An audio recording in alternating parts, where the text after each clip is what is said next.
ऐसा लगता है कि आजकल हमारे कुछ दोस्त हमसे कुछ खफा रहने लगे हैं। कभी कभी हम ऐसी बातों पे भी नाराज़ हो जाते हैं कि जिस पे नाराज़ होने की कोई ज़रूरत नहीं होती।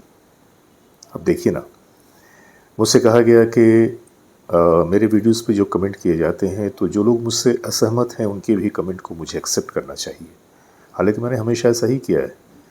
आपने देखा होगा कि मैंने आज तक कभी भी अपने चैनल से किसी भी ऐसे वैसे कमेंट को कभी भी डिलीट नहीं किया, क्योंकि मैं यही मानता हूं कि अगर मैं पॉजिटिव बातों का खैर मकदम करता हूं, उन्हें वेलकम करता हूं, तो अगर कुछ बातें मेरे ख़िलाफ़ हैं या उस पोस्ट के ख़िलाफ़ हैं तो उसका भी मुझे वेलकम करना चाहिए, क्योंकि वही हमारे काम को डेवलप करती है।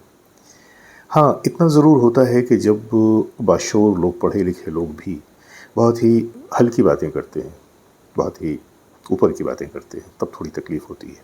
बहरकैफ़ हर शख्स की अपनी एक विचारधारा होती है और अपने विचार होते हैं, और किसी को भी यह हक नहीं पहुंचता कि किसी के विचारों पे अपने विचारों को इम्पोज करे।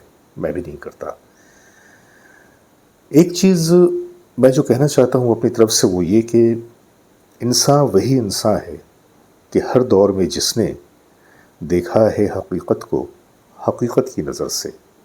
मैं सिर्फ ये कहना चाहता हूँ। और लास्ट वीडियो में जब मैंने ये बताया कि रफ़ी साहब और किशोर कुमार साहब के दरमियान कोई भी ऐसी कोई ज़ाती रंजिश नहीं थी, कोई ज़ाती तनाव नहीं था, मतभेद नहीं था, तो मेरी बात को काटने की कोशिश तो की गई हमारे किसी दोस्त के ज़रिए। लेकिन मैं बताऊं कि मुझे उदाहरण में बताया गया कि तो फिर आशा भोसले जी और रफ़ी साहब के बारे में तो आप हमेशा वीडियो डालते हैं कि उनके दरमियान मतभेद था, मनमुटाव था, तो फिर आप क्यों डालते हैं?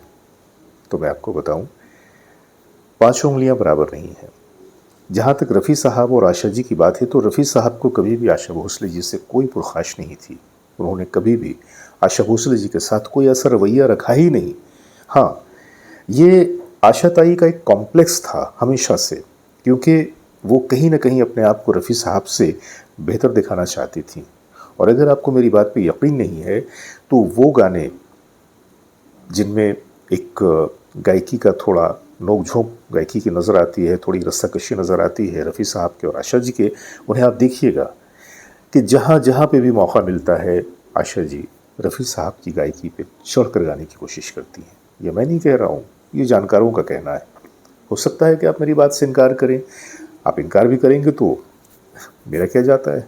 बहरकैफ़ आज मैं थोड़ा-सा अपने टॉपिक से हटकर एक अलग टॉपिक पे एक वीडियो पेश करूँगा। तो बने रहिए हमारे साथ और देखते रहिए अपना मनपसंद चैनल सिनेमाया। और एक बार फिर से कहूँगा कि मैं आप लोगों के पॉजिटिव कमेंट्स का भी और नेगेटिव कमेंट्स का भी दिल खोलकर स्वागत करता हूँ।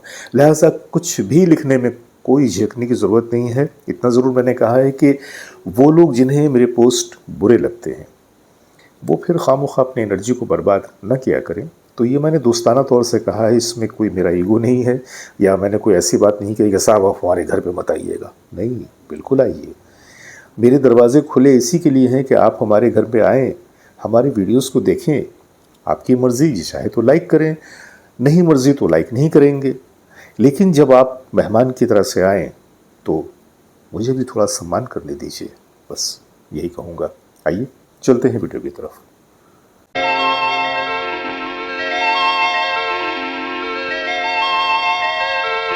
दोस्तों, हमारे बॉलीवुड संगीत जगत के गीतों का जो आधार रहा वो हमेशा से क्लासिकल रहा। हमारी जो क्लासिकल रागों की जो धरोहर है, जो जो हमारी जो एक हेरिटेज है इन रागों की, इसको ही बेस बनाकर, इसको ही बुनियाद बनाकर हमारे अक्सर व बेशतर फिल्मी गीत बनाए गए और बहुत ही प्रचलित हुए, बहुत ही चर्चित हुए, बहुत ही पॉपुलर हुए, और बरसों बरस गुजरने के बाद भी लोगों के दिलो दिमाग पे छाए रहे। इसमें गुलकारों का भी कमाल था, कंपोज़र्स का भी कमाल था, लेकिन कहीं ना कहीं जिस तरह से हम एक खूबसूरत इमारत बनाते हैं, तो उसकी बुनियाद अगर वो मजबूत हो तो इमारत भी मजबूत और खूबसूरत बनती है। तो यही हाल हमारे क्लासिकल रागों का था। क्लासिकल रागों की बात अगर हम करें, तो एक राग जिसका बहुत ज़्यादा ही हमारे फिल्मी संगीत में, फिल्मी गीतों में इस्तेमाल हुआ, वो है शिवरंजनी।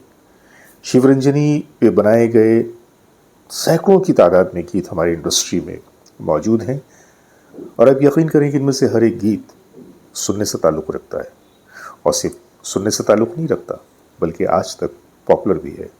आइए मैं आपको कुछ गीतों की झलक पेश कर रहा हूँ महज ये बताने के लिए कि ये तमाम गीत शिवरंजनी पे आधारित हैं और इनकी खूबसूरती क्या कहना। सुनते हैं। तो लगता है कि जैसे यूं जाने कहाँ गए वो दिन कहते थे मेरे नैना सावन भादो दिल के झरोखे में तुझको बिठा कर यादों को तेरी मैं दुल्हन बना कर। तो सुना आपने, ये तमाम के तमाम गीत कितने खूबसूरत हैं और इन तमाम गीतों का जो आधार है शिवरंजनी में है। गरचे इसमें कहीं ना कहीं कुछ और रागों का भी मिश्रण है, लेकिन जो बुनियाद है, जो बेस है, वो राग शिवरंजनी है। इन गीतों से हटकर मैं आज ख़ास तौर से एक गीत का जिक्र करने वाला हूँ और इसमें एक छोटा सा टुकड़ा मैं आपके सामने पेश करूँगा। ये टुकड़ा इतना छोटा है कि पलकें झपकी नहीं कि मंजर बदल जाएंगे। तो ध्यान से सुनिएगा। मैं आपके सामने जो टुकड़ा पेश करने वाला हूँ ये है फिल्म प्रोफेसर का। फिल्म प्रोफेसर के हीरो थे शम्मी कपूर, उनमें हीरोइन थी कल्पना जी और फिल्म में बड़े खूबसूरत गाने थे। शंकर जयकिशन जी की संगीत में बनी हुई ये फिल्म अपने ज़माने में भी बहुत ही एक कामयाब रही, बहुत ही एंटरटेनमेंट वाली फिल्म थी।